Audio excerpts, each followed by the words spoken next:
Using your time effectively. It is really worth exploring how you are using your time, whether sleeping, eating, walking, reading, and so on.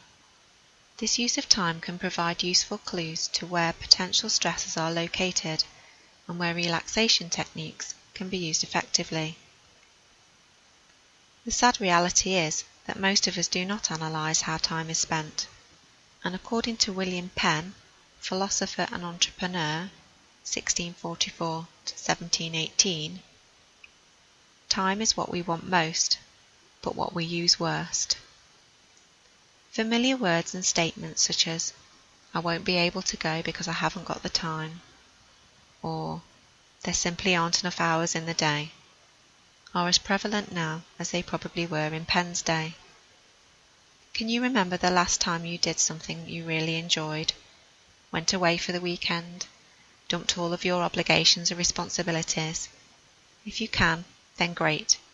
This exercise probably isn't for you. But if you can't remember, and the harder you seem to be working, the further you're falling behind, then keep listening and you might find something useful. You may find that you spend a lot of your time wishing you had more of it, but that's not really going to help. It doesn't matter how much you wish, an extra day just won't appear.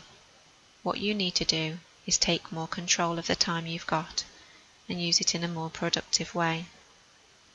Think about what's really important and what you perceive as important. I'm sure you've heard of the words time management, and it is really as simple as using what you've got to your best advantage and making the most effective use of the time you've got.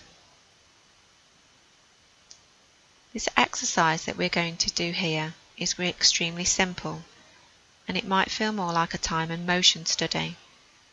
It requires you to monitor your time over a period of 3 or 4 days, or longer if you want to. You can choose to write down everything you do, or just include the things that you particularly remember that cause you anxiety or excitement. See if you can identify any emerging patterns and consider whether you could have done things differently or reacted differently in each situation.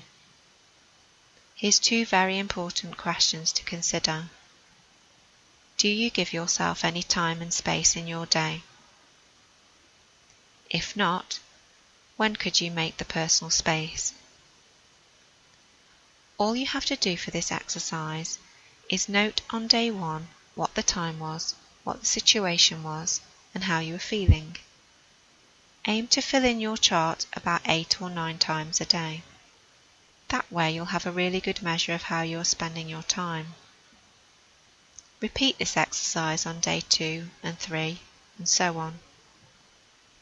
At the end of the exercise, however many days you've decided to do it, use the chart to set some goals, enabling you to carve out some personal space. Examine your chart and identify the areas where you could have relaxed more or reacted differently, and ask yourself specific questions, such as, was there a different way of dealing with that? Did it have to be done at that time? Did it need to be done at all? Do I need to say yes or no more often? Am I giving in to the needs of others? Do I forget myself? What are the consequences of not doing a particular thing? Where am I spending most of my time?